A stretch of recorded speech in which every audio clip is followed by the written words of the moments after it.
Man, you know that feeling when you pick up an older game and within a few minutes you realize it's actually better than many games released today? I'm not just talking about nostalgia, I'm talking about games that had soul, unforgettable campaigns, innovative mechanics, and complete experiences without needing dozens of updates or microtransactions. So today you're going to see 16 older games that honestly still teach many modern games a lesson. And believe me, some of the games on this list might be even better than you remember. Deus Ex: Human Revolution. Let's start with a game that still teaches modern RPGs a lesson in systemic agency.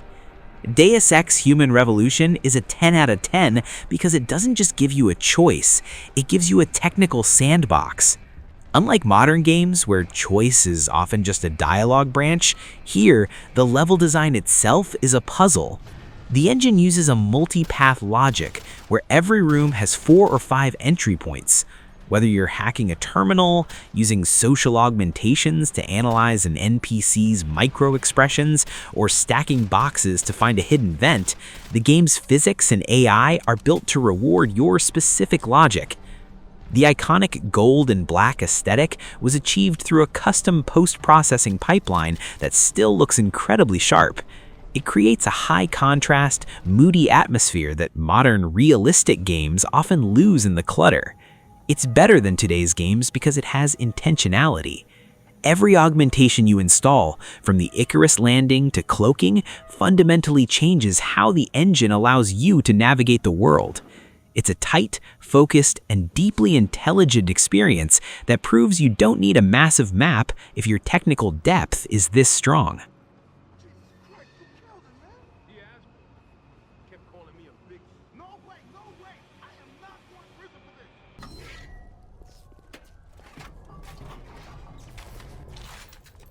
BioShock. We've revisited this before, but in the context of being better than today's games, BioShock is the king of environmental narrative purity. In 2026, many games rely on 30-minute cutscenes to tell a story, but BioShock used the Unreal Engine 2.5 to turn the city of Rapture itself into the narrator. Technically, the global scripting of atmospheric events is flawless. The way a shadow flickers on a wall or a splicer's voice echoes through a vent isn't just a random sound effect, it's a spatial audio trigger designed to build a psychological profile of a city in collapse. The plasmid-to-environment interaction is a technical feat that many modern shooters have actually simplified. In BioShock, the water isn't just a texture, it's a conductive surface. If you shock a puddle, every AI entity in that specific collision mesh takes damage. If you burn an enemy, they run to the nearest water source to douse the flames. This adaptive AI behavior makes the combat feel like a playground of physics rather than a shooting gallery. It's better than today's games because it has a singular vision. It's a tight, 12-hour descent into madness that feels more expensive and prestige than most 100-hour open-world grinds.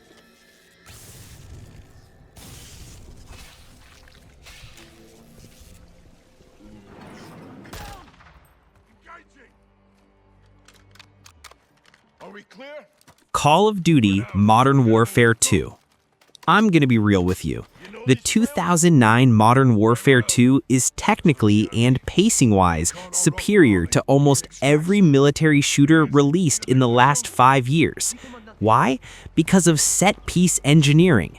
Infinity Ward at their peak understood how to manipulate the field of view and scripted events to create a playable action movie that never felt like it was taking control away from you. The IW 4.0 engine was a miracle of frame data optimization. Even back then, the game felt more responsive and snappy than the heavy microtransaction-filled shooters of today. The audio-visual feedback loop in MW2 is a 10 out of 10. The sound of a hit marker and the specific screen shake when an explosion goes off were calibrated to trigger a dopaminergic response that modern games try to replicate but usually fail by overcomplicating.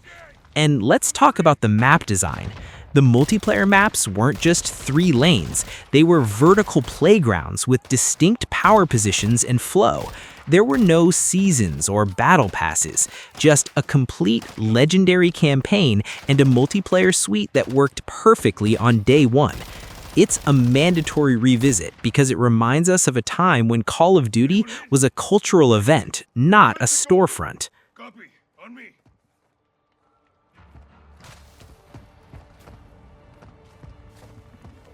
We'll have to jump.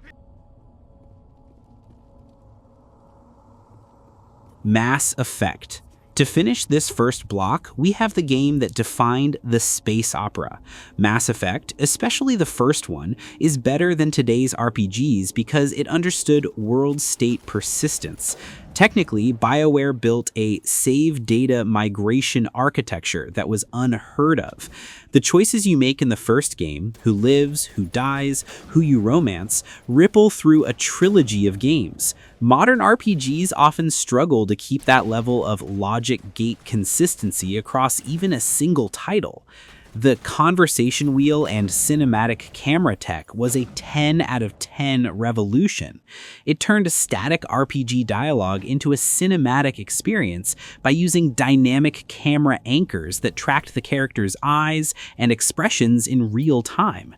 Even the Mako exploration, while criticized back then, gives you a sense of planetary scale that feels more authentic than the fast travel menus of 2026.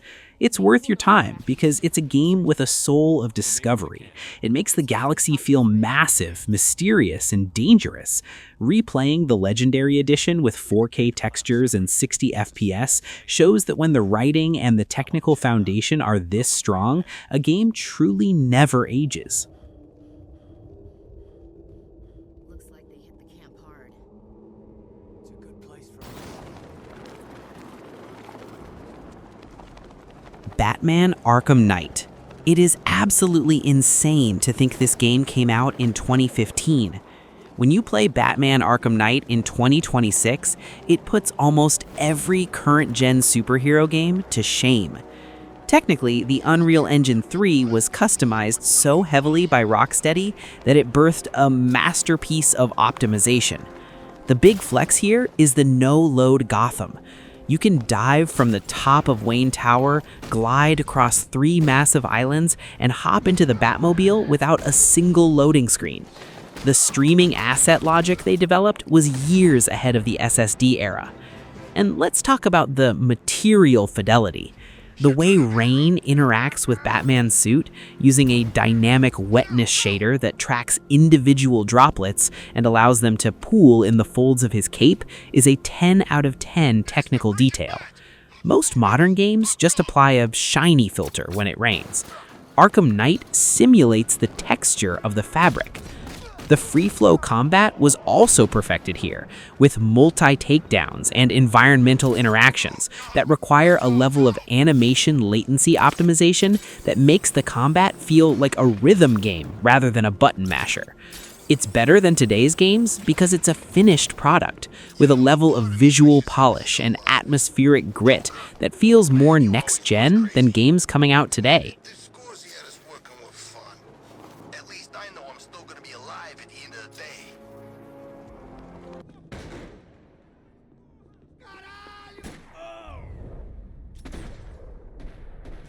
Max Payne 3. If you want to see what happens when Rockstar Games obsesses over kinetic physics, you play Max Payne 3. This game is a 10 out of 10 because it features the most sophisticated procedural animation ever put in a shooter. Using the Euphoria physics engine, Max doesn't just play an animation when he falls. His body reacts to the environment in real time. If you shoot dodge into a wall, Max will physically brace himself against it. His hands will reach out to break his fall, and his weight will shift realistically. This is physical presence that modern shooters often replace with static, canned animations to save on CPU power. The bullet cam and wound mapping is another technical masterclass. Every bullet that leaves Max's gun is a physically tracked object. When it hits an enemy, the dynamic entry and exit shaders calculate the damage based on the caliber and the angle. It's brutal, yes, but technically it's a level of feedback logic that makes the gunplay feel heavy and consequential. It's better than today's games because it refuses to be floaty. It's a tight, linear, high-budget action film where every trigger pull feels like it has actual mass. Replaying it in 2026 reminds you that Rockstar doesn't just make open worlds, they make the best-feeling third-person shooters in history.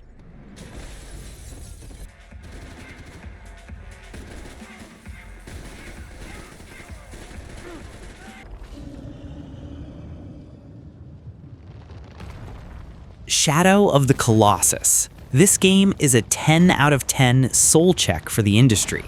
Whether you play the original or the Blue Point remake, Shadow of the Colossus is a technical marvel of skeletal mesh manipulation. Think about it. The Colossi aren't just bosses, they are the level design. The engine has to handle a player character climbing, jumping, and hanging on to a moving, rotating, and living entity. This requires a grip physics system that is incredibly complex, calculating the stamina drain based on the angle and the intensity of the Colossus's movement. Technically, the sense of scale is achieved through a specialized atmospheric scattering and fog system that makes the Forbidden Lands feel infinite and lonely. There are no side quests, no loot boxes, and no HUD clutter. It's better than today's games because it has the confidence of minimalism. It knows that its core loop, find the giant, climb the giant, kill the giant, is so technically and emotionally strong that it doesn't need to fill your map with icons. Replaying it in 2026 is a palate cleanser. It's a reminder that a game can be a work of art by focusing on one single massive idea and executing it with technical perfection.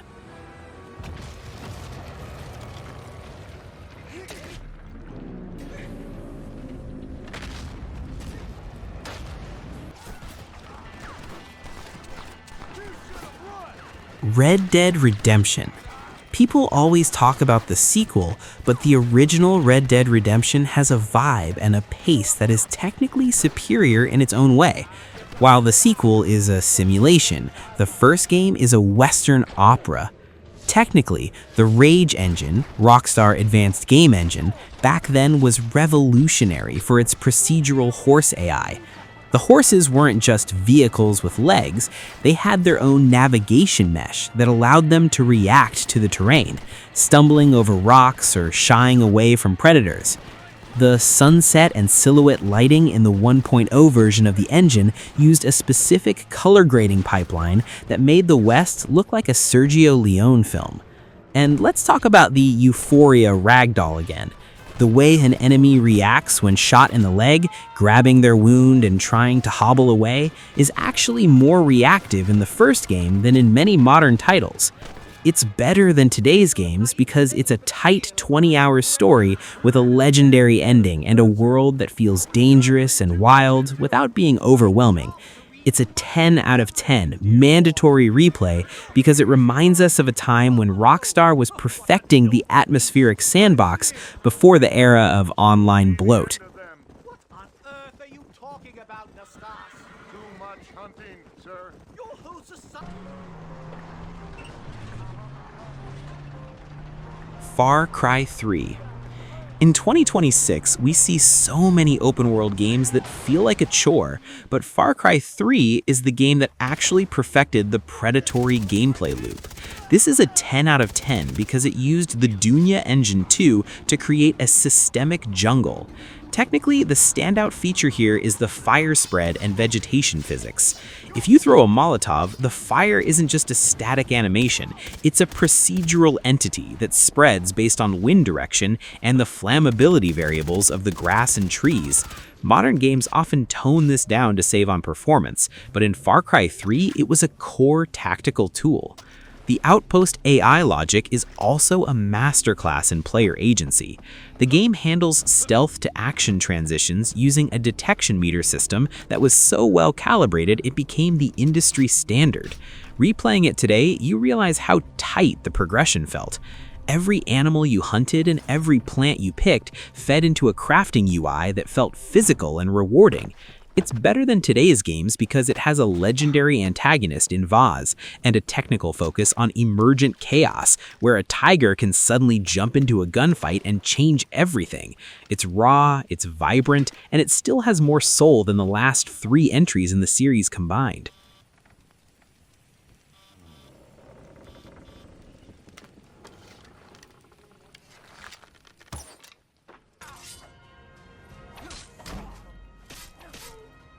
The Elder Scrolls V Skyrim. We can joke about how many times this game has been re-released, but the truth is, Skyrim is a 10 out of 10 because of the creation engine's persistent object tracking. This is something modern RPG lights still can't touch. Technically, Skyrim remembers the location of almost every single item in the world. If you drop a sweet roll on top of a mountain, you can come back 50 hours later and it's still there. This requires a massive database management system that gives the world a sense of physical permanence that makes it feel real. The Radiant AI and quest logic are also pillars of its longevity. The game doesn't just have scripted NPCs, it has a world of characters with life cycles who react to dragon attacks and your reputation. In 2026, when you play the special or anniversary editions with a heavy mod list, you see the true technical power of this engine, its modular extensibility. No other game has a community that has essentially rebuilt the engine from the inside out. It's better than today's games because it offers infinite freedom. It's a 10 out of 10 mandatory replay because it's not just a game, it's a second life where the technical foundation was built to let you be whoever you want forever. Do you get to the Cloud District very often? Oh, what am I saying? Of course you don't. The Witcher 3 Wild Hunt. This is the game that humbled the entire industry. The Witcher 3 is a 10 out of 10 because of how the Red Engine 3 handles narrative density in scale. Technically, the feat here is the global scripting architecture. Almost every side quest, even the smallest contract, is treated with the same cinematic performance capture and branching logic as the main story. This requires an insane amount of dialogue to animation syncing and world state flags that ensure your choices in Velen are remembered when you reach Novigrad. The environment-actor interaction is another technical highlight. The way the wind gusts through the trees in Geralt's hair isn't just a loop. It's a wind vector physics system that creates an atmosphere of grim reality. Replaying it in 2026 with the next-gen update, ray tracing, and 60 FPS makes it look like a brand new release. It's better than today's games because it refuses to use filler. Every point on the map has a story, a monster with a unique combat AI pattern, and a piece of lore. It's a 10 out of 10 because it proved that an open world can be both massive and deeply personal at the same time.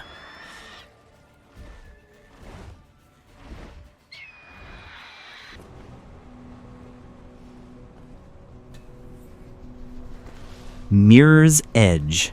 To close this block, we have the most ahead of its time game ever made. The original Mirror's Edge is a 10 out of 10 because of its kinetic first-person engineering. While modern parkour games feel floaty, Mirror's Edge used a physics-based camera rig that simulates the actual movement of a human head. You see Faith's arms, her legs, and the way her vision blurs and shakes with momentum. Technically, this was achieved using Beast global illumination, which baked the lighting into the textures to create that iconic, high-contrast, clean look that still looks stunning in 2026. The momentum-based audio is the secret sauce here. The sound of Faith's breathing, the slap of her shoes on concrete, and the rush of wind in her ears change based on your velocity calculation. It's better than today's games because it is pure. It's a game about flow, speed, and the technical challenge of turning a 3D environment into a jungle gym. There's no map, no crafting, and no leveling up. Just you, the rooftop, and the technical fluidity that most modern parkour mechanics are still trying to catch up to. It is a 10 out of 10 visual and mechanical masterpiece that has aged like fine wine. Should I? It's Robert.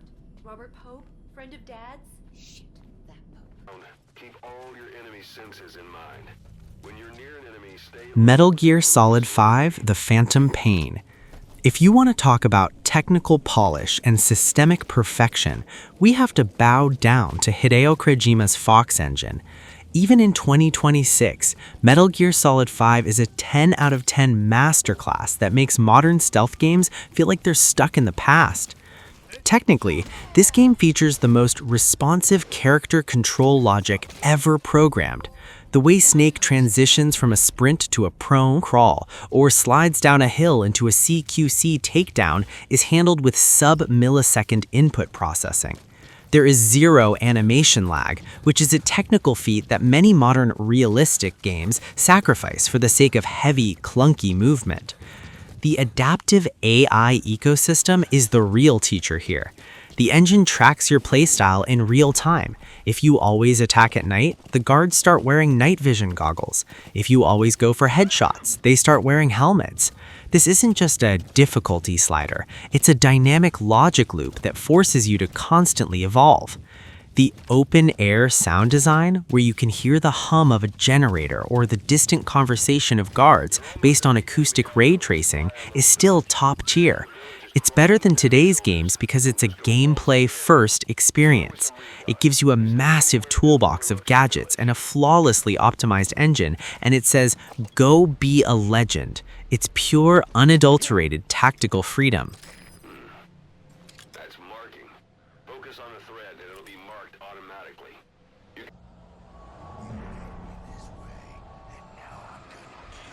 Alan Wake. Before Alan Wake 2 took over the world, the original Alan Wake proved that light as a gameplay mechanic could be a technical masterpiece. This is a 10 out of 10 because of its volumetric lighting and atmospheric fog engine. Back in 2010, Remedy built a system where light wasn't just a visual effect, it was your primary weapon. Technically, the particle-to-shadow interaction was revolutionary. The way the Taken sizzle and burn when hit by your flashlight requires a level of dynamic material swapping that still looks incredible on modern screens. The cinematic pacing is where it schools modern horror. The game is structured like a TV show, utilizing a dilation of time during combat encounters, slow-motion dodges that are perfectly synced with a dynamic orchestral soundtrack. It's better than today's games because it has a specific identity. It doesn't try to be an open-world RPG, it's a tight, linear, psychological thriller with a focus on environmental storytelling. The way the wind shakes the trees in bright falls using a specialized foliage physics rig creates a sense of living dread that is physically palpable. Replaying it in 2026 reminds you that great horror is built on atmosphere and technical focus, not just jump scares. I can keep this up.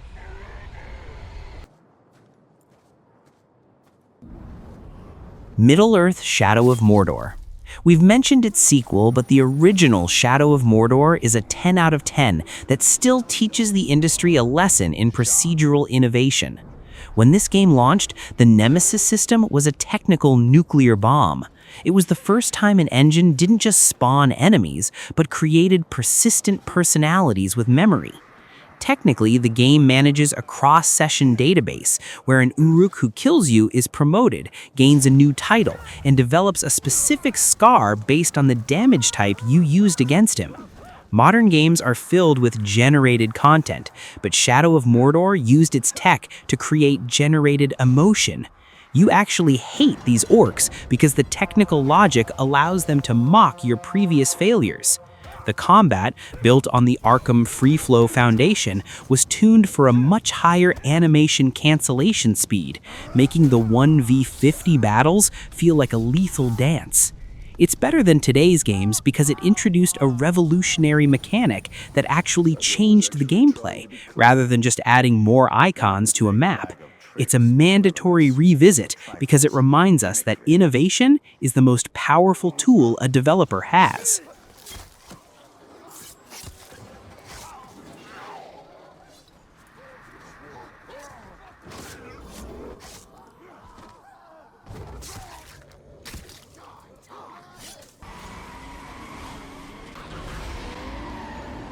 Need for Speed Most Wanted. To close out this list, we have the king of illegal street racing culture. The 2005 Most Wanted is a 10 out of 10 because it mastered the police pursuit AI in a way that modern racing games still haven't replicated. Technically, the heat system isn't just a counter, it's a complex AI escalation logic. The higher your heat, the more the police use actual tactical formations, pitting, box-ins, and rhino units. The engine calculates these maneuvers based on your speed and driving path history. The sense of speed and post-processing in this game is legendary. It used a specific sepia and motion blur filter that made 200 miles per hour feel terrifying. But the real technical soul is the blacklist progression. It's better than today's games because it has a goal. It's not just about live service updates or collecting 500 cars. It's about the technical challenge of climbing a ladder of rivals and earning their cars through boss logic races. The customization tech, while simple by today's standards, had more personality in its parts and vinyls than most modern sim-light racers. It's a 10 out of 10 because it's pure, high-stakes adrenaline that respects your desire to be the most wanted driver in the world.